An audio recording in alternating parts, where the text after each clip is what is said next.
Hello everyone. आज की video में स्टेक होल्डर मैनेजमेंट पे बात करेंगे कि स्टेक होल्डर मैनेजमेंट क्या होती है और स्टेक होल्डर मैनेजमेंट के अंदर कौन कौन से फंक्शन परफॉर्म किए जाते हैं, कौन से ऐसे काम हैं जो कि स्टेक होल्डर मैनेजमेंट के अंदर होते हैं।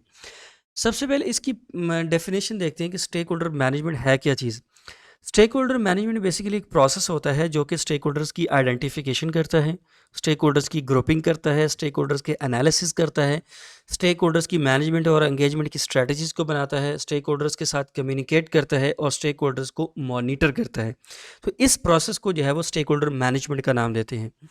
तो अब डिटेल से देखते हैं कि स्टेक होल्डर मैनेजमेंट के अंदर कौन कौन से काम होते हैं या कौन से प्रोसेसेस परफॉर्म हो रहे होते हैं। इसमें सबसे पहला है stakeholders identification. Stakeholder identification का मतलब ये है कि आपके काम के हवाले से आप अपने स्टेक होल्डर्स को आइडेंटिफाई करते हैं, उनको लिस्ट डाउन करते हैं। उसमें इंटरनल स्टेक होल्डर्स होते हैं जो कि आपकी ऑर्गेनाइजेशन के इंटरनल हैं, और उसमें एक्सटर्नल स्टेक होल्डर्स भी होते हैं जो कि outside the boundary of your organisation होते हैं। उसमें कॉन्ट्रैक्टर्स हो सकते हैं, सप्लायर्स हो सकते हैं, मीडिया हो सकता है, रेगुलेटरी बॉडीज़ हो सकती हैं।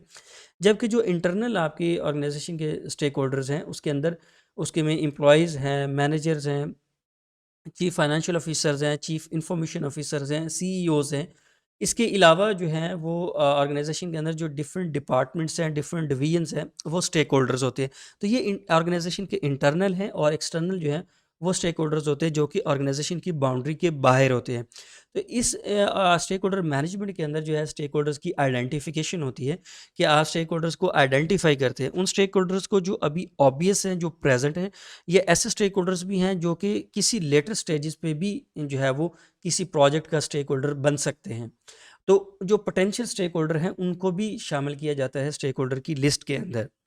फिर स्टेक होल्डर्स की आप ग्रुपिंग करते हैं। जब स्टेक होल्डर्स को आप आइडेंटिफाई कर लेते हैं तो फिर उनकी ग्रुपिंग करते हैं।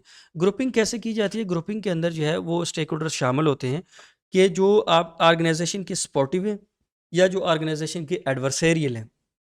मतलब जो ऑर्गेनाइजेशन के जो प्रोसेसेस हैं, जो ऑर्गेनाइजेशन के वर्किंग एनवायरनमेंट है, जो या जो ऑर्गेनाइजेशन की ऑपरेशंस हैं, जो उनको सपोर्ट करते हैं या जो उनकी मुखालफत करते हैं, तो आप उनकी कैटेगरीज बना देते हैं, उनको ग्रुप कर देते हैं कि सपोर्टिव स्टेक होल्डर्स और एडवर्सेरियल स्टेक होल्डर्स। जो नेक्स्ट चीज़ स्टेक होल्डर मैनेजमेंट के अंदर आती है वो है स्टेक होल्डर्स एक्सपेक्टेशंस एनालिसिस। इसका मतलब ये है कि किसी भी ऑर्गेनाइजेशन के काम के दौरान या किसी प्रोजेक्ट की एग्जीक्यूशन के दौरान हमेशा स्टेक होल्डर्स की इन्वॉल्वमेंट होती है। स्टेक होल्डर्स की इन्वॉल्वमेंट के बगैर आप कोई फंक्शन परफॉर्म नहीं कर सकते। फॉर एग्जांपल एक ऑर्गेनाइजेशन है जो कि टेक्निकल सर्विसेज प्रोवाइड करती है अपने क्लाइंट्स को। तो जब एक जो क्लाइंट है वो भी एक स्टेक होल्डर है, जो ऑर्गेनाइजेशन सर्विसेज प्रोवाइड करती है वो भी एक स्टेक होल्डर है। तो जो क्लाइंट है उसकी जो एक्सपेक्टेशंस हैं उस ऑर्गेनाइजेशन के साथ, उसका एनालिसिस बहुत ज़रूरी है। जब तक आप उसका फुली एनालिसिस नहीं करते कि क्लाइंट जो है वो क्या एक्सपेक्ट करता है अपने वेंडर से, या अपने जो फर्म है जिससे वो काम सर्विसेज ले रहे हैं, जिससे वो कोई चीज़ परचेज़ कर रहे हैं या ख़रीद रहे हैं, तो उससे उनकी क्या एक्सपेक्टेशंस हैं। तो बेसिकली स्टेक होल्डर मैनेजमेंट के अंदर आप स्टेक होल्डर्स की एक्सपेक्टेशंस का एनालिसिस करते हैं। और फिर जब आप एनालिसिस कर लेते हैं उसके बाद आप स्टेक होल्डर्स की मैनेजमेंट और एंगेजमेंट की स्ट्रैटेजीज़ बनाते हैं कि आपने अपने जो स्टेक होल्डर्स हैं उनको आपने कैसे मैनेज करना है और कैसे उनको ऑर्गेनाइजेशन के ऑपरेशंस के साथ, ऑर्गेनाइजेशन के काम के साथ, ऑर्गेनाइजेशन के बिजनेस के साथ आपने उसको कैसे एंगेज करना है। तो इसके लिए जो है वो आप स्वॉट एनालिसिस करते हैं, strength, weaknesses, opportunities and threats. उस एनालिसिस के बाद जो है वो आप स्टेक होल्डर मैनेजमेंट और एंगेजमेंट की स्ट्रैटेजीज़ बनाते हैं। आप देखते हैं कि कौन सा स्टेक होल्डर जो है वो कितने पावरफुल हैं या उनका ऑर्गेनाइजेशन के अंदर इंटरेस्ट कितना है। आप स्टेक होल्डर का पावर इंटरेस्ट मैट्रिक्स भी बना सकते हैं जिसके अंदर आप एनालाइज कर लेते हैं कि कौन से स्टेक होल्डर्स हैं वो कितने पावरफुल हैं या उनका इंटरेस्ट कितना है। अगर वो हाई पावर, उनके पास जो है वो पावर बहुत ज़्यादा है और इनका इंटरेस्ट भी बहुत ज़्यादा है, तो ऐसे जो स्टेक होल्डर्स होते हैं उनको फुली एंगेज होना चाहिए ऑर्गेनाइजेशन के साथ, और उनको फुली जो है वो सपोर्टिव भी होना चाहिए। और अगर ऐसे स्टेक होल्डर जिनके पास पावर भी ज़्यादा है, इंटरेस्ट ज़्यादा है, लेकिन वो ऑर्गेनाइजेशन की ऑपरेशंस को सपोर्ट नहीं करते, वो एडवर्सेरियल स्टेक होल्डर्स में आते हैं, तो ऐसी सूरत में ऑर्गेनाइजेशन के लिए ख़तरा होता है कि वो अपने ऑपरेशंस को रन नहीं कर पाएगी, बिकॉज़ वो स्टेक होल्डर जो है वो उसको सपोर्ट नहीं करते। अब नेक्स्ट जो इम्पोर्टेंट चीज़ है स्टेक होल्डर मैनेजमेंट के अंदर है वो है communication with stake holders.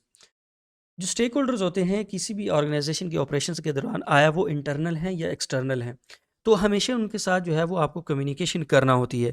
Communication के अंदर क्या चीज़ें शामिल होती हैं, अगर वो कोई रेगुलेटरी बॉडीज़ हैं जो कि outside the boundary of the organisation है, तो उसके साथ आप जो रेगुलेटरी कंप्लायंस है उसकी चीज़ें शेयर करते हैं, उसकी कम्युनिकेशन करते हैं। और इसी तरह जो क्लाइंट और वेंडर के दरमियान कम्युनिकेशन होती है वो रिक्वायरमेंट्स की होती है कि क्लाइंट जो है वो अपनी रिक्वायरमेंट्स वेंडर को देता है और वेंडर उस पे जो एक्शंस लेता है उन एक्शंस के अकॉर्डिंग जो रिस्पॉन्स होता है वो क्लाइंट को देता है। तो ये कम्युनिकेशन होती है स्टेक होल्डर्स के दरमियान।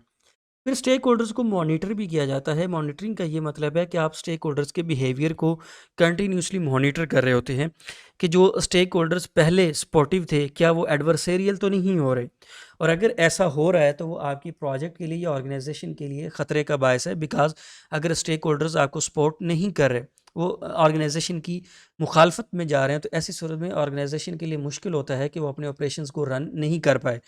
तो इसलिए आपको इसके ऊपर क्लोज़ली जो है वो नज़र रखना होती है कि जो आपके सपोर्टिव स्टेक होल्डर्स हैं वो एडवर्सेरियल ना बने, या जो आपने लिस्ट में जो स्टेक होल्डर्स आइडेंटिफाई किए थे, उसमें कोई नए स्टेक होल्डर्स अराइज़ तो नहीं होंगे। अगर अराइज़ हो गए हैं तो उनको उस लिस्ट के अंदर अपडेट किया गया है या नहीं किया गया, और उनके साथ कम्युनिकेशन है या नहीं है, या उनकी एक्सपेक्टेशंस क्या हैं ऑर्गेनाइजेशन के साथ, उनका एक्सपेक्टेशंस एनालिसिस भी होना चाहिए। तो बेसिकली स्टेक होल्डर मैनेजमेंट जो है ये एक प्रोसेस होता है स्टेक होल्डर्स की आइडेंटिफिकेशन का, स्टेक होल्डर्स की ग्रुपिंग का, स्टेक होल्डर्स की एक्सपेक्टेशन एनालिसिस का, stakeholders management and engagement strategies का, communication with stakeholders and monitoring stakeholders. इस प्रोसेस को जो है वो स्टेक होल्डर मैनेजमेंट का नाम देते हैं। I hope you understand my point. Please subscribe my channel, like my video and comment. Thank you very much.